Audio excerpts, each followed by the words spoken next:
கர்த்தருடைய பரிசுத்த நாமம் மகிமைப்படுவதாக. சங்கீதங்களின் புஸ்தகம் 37ஆம் அதிகாரம் 34ஆம் வசனம்.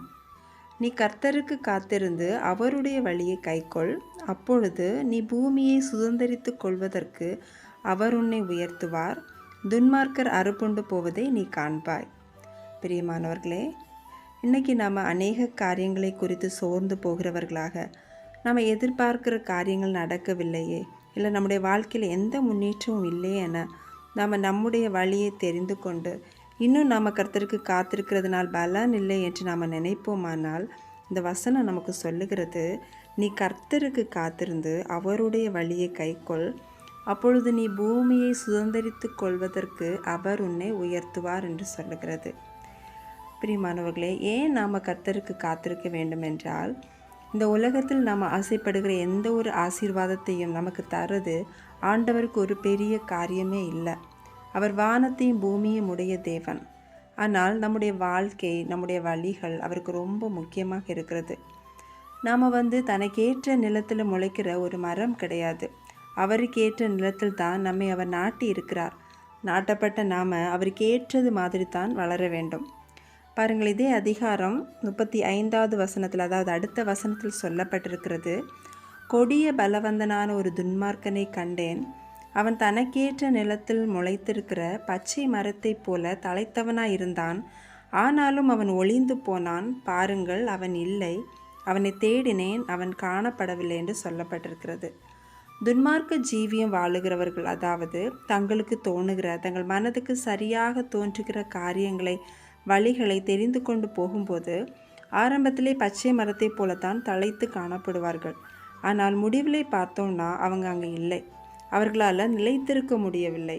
ஆனால் அவருக்கேற்ற நிலத்தில் நடப்பட்டவர்கள், அதாவது அவருடைய சித்தத்திற்கு தங்களுடைய வாழ்க்கையை அர்ப்பணித்தவர்களின் வாழ்க்கை ஆரம்பத்திலே அற்பமாக இருந்தாலும் முடிவு சம்பூரணமாக இருக்கும். இதுதான் சொல்லப்பட்டிருக்கிறது, செம்மையானவனை பார்த்துரு, அந்த மனுஷனுடைய முடிவு சமாதானம் என்று. ஏன்னா வசனம் சொல்லுது, செம்மையானவர்களுக்காக மகிழ்ச்சி விதைக்கப்பட்டிருக்கிறது என.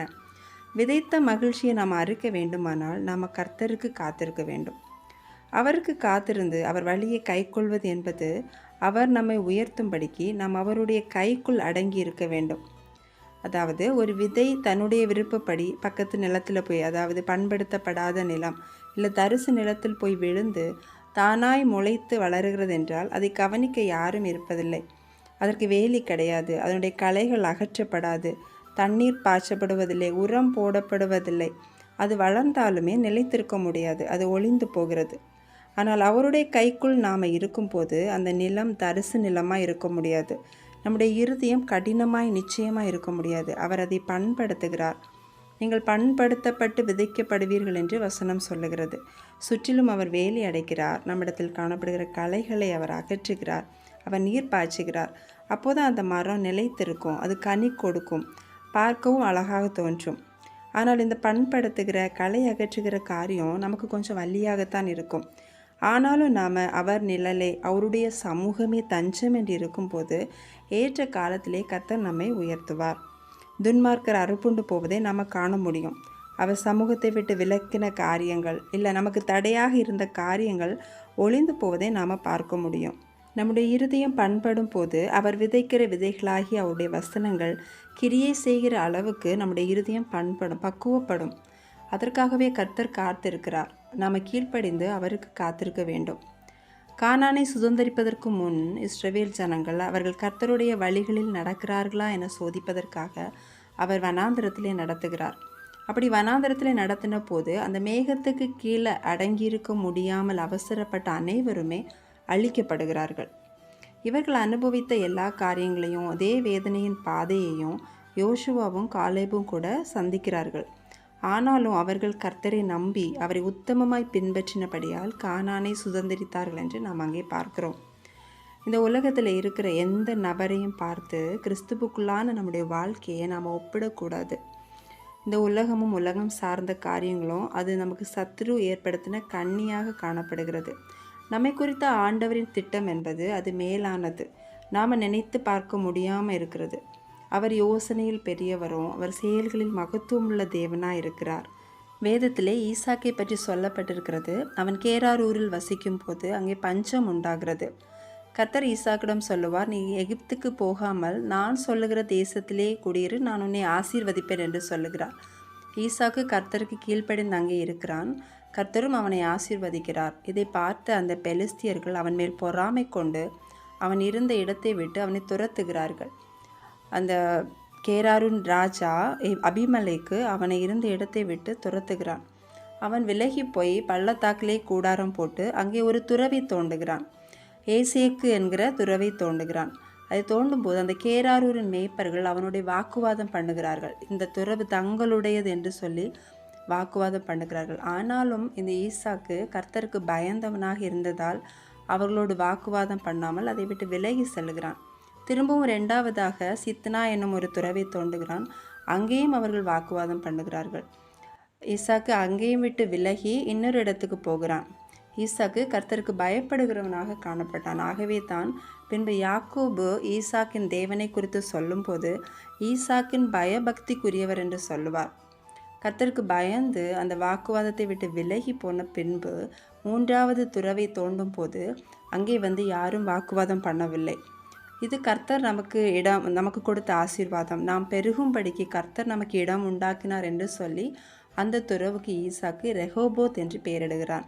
அப்படிப்பட்ட ஒரு ஆசீர்வாதம் கர்த்தர் கொடுத்த பிறகும் ஈசாக்கு அந்த ஆசீர்வாதத்தை பற்றி கொள்ளாமல் அங்கே விட்டு பெயர் சபாவுக்கு போய் கர்த்தரை தொழுது கொண்டு அதற்கு நேராக கூடாரம் போட்டான் என்று பார்க்கிறோம். பிரியமானவர்களே, நம்முடைய வாழ்க்கையிலும் ஏசேக்கு சித்னா போன்ற பிரச்சனைகள் வரும். ஆனால் ரெஹோபோத் மாதிரி ஆசீர்வாதங்களும் வரலாம். ஆனால் நாம் அதையே பற்றி கொண்டிருப்பதற்கு நாம் உலகத்தார்கள் அல்ல என்பதை மறந்துவிடக்கூடாது. நாம் பற்றி கொள்ள வேண்டியது கர்த்தரை, அவருடைய வழிகளை.